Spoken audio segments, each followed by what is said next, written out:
Sango Oyo ekwaki lokola kake po Cour de cassation et s'est déclaré bongo incompétente pour na juger ancien premier ministre Augustin Matata Ponyo. Décision Oyo ezalaki nde rendu public lobby na audience osimba pe bokangaki ancien premier ministre na teko prévenu na ye Oyo ezali bongo ancien ministre délégué aux finances Patrice Kitebi responsable sud-africain bazali bongo poursuivi pour na détournement ya deniers publics na cadre ya projet Bukangalonzo Kokamwa.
Ekwaki lokola kake po Cour de cassation et s'est déclaré bongo incompétente bon à juger ancien premier ministre Augustin Matata Ponyo. Décision Oyo ezalaki nde rendu public lobby na audience osimba pe bokangaki ancien premier ministre na teko prévenu na ye Oyo ezali bongo ancien ministre délégué aux finances Patrice Kitebi responsable sud-africain bazali bongo poursuivi pour na détournement ya deniers publics na cadre ya projet Bukangalonzo Kokamwa. Tutu na cadre ya histoire boye bake na novembre 2021 Cour constitutionnelle déjà et se prononçaka pe elobaka ke ezali bongo incompétente pour na juger ye. Yango yo pe lisusu Cour de cassation ye pe na tour na ye auti bongo ko se déclarer ke azali incompétente pour na juger ancien premier ministre Augustin Matata Ponyo. Pe balobi lisusu ke nyonso au ministère public ezali ko reprocher na ye ezali bongo constate la prise de position mais depuis ouverture ya procès Oyo ba avocat ya Matata Ponyo bazali toujours ko boya ko transférer dossier Oyo entre juridiction Oyo et Sengeli Eloba Beko. Tala lokola esali boye ba kefete Oyo nanu esilité et ezali kaka ko continuer. Mais en attendant, tozotalela tozojimele ti place ekomima biso. Angela Merkel qui a été responsable, chancelière, qui a dirigé l'Allemagne pendant 16 ans, a dit ceci. Lorsque vous arrivez au pouvoir, ne pleurez pas sur ce que votre prédécesseur a fait. Dites ce que vous avez fait quand vous êtes au pouvoir. Vous n'allez pas me donner la responsabilité aujourd'hui de ce que moi, je ne fais pas, ce que je n'ai pas fait. J'ai laissé une compagnie Congo Airways avec 4 avions. Aujourd'hui, il n'y a qu'un seul avion. Vous allez me donner la responsabilité. J'ai créé Transco avec 500 bis. Aujourd'hui, il y a 200. Vous allez dire que je suis responsable de la baisse de... Non. J'ai laissé Madame Ella, professeur d'université, quand j'étais Premier ministre, avec $2500. Je crois qu'il y a d'autres professeurs ici. Les professeurs là. Aujourd'hui, ils sont à combien? À 1200. Vous allez dire que M. Matata est un sorcier. Le minimum que le gouvernement actuel devait faire, c'est de maintenir les salaires.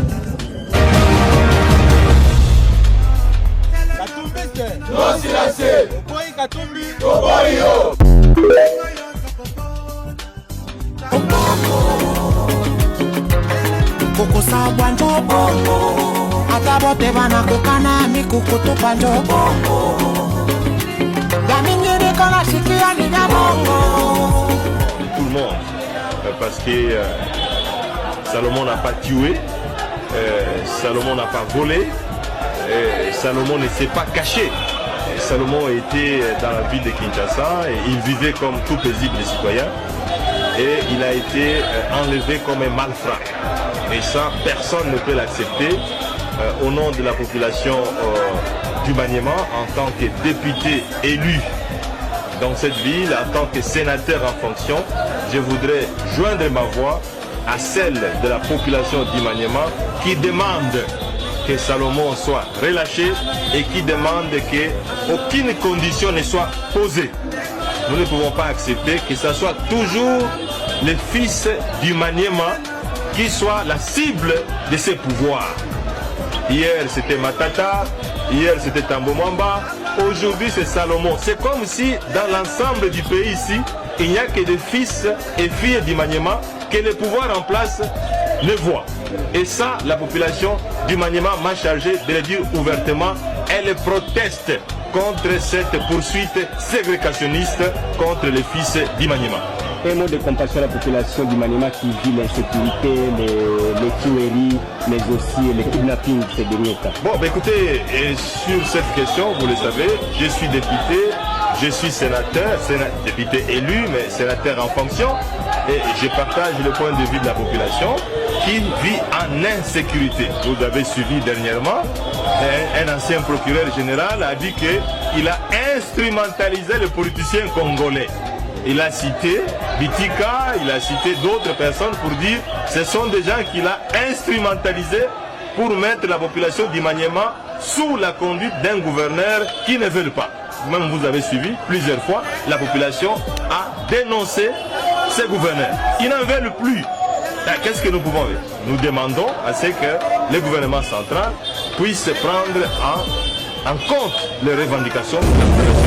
Solo oyo eplaki lokola kake bo cour de cassation et s'est déclaré bongo incompétente bon à juger ancien premier ministre Augustin Matata Ponyo. Décision oyo ezalaki nde rendu public lobi na audience osimba pe bokangaki ancien premier ministre na deko prévenu na ye oyo ezali bongo ancien ministre délégué aux finances Patrice Kitebi responsable sud-africain bazali bongo poursuivi pe na détournement ya deniers publics na cadre ya projet Bukangalenzo Kokamwa.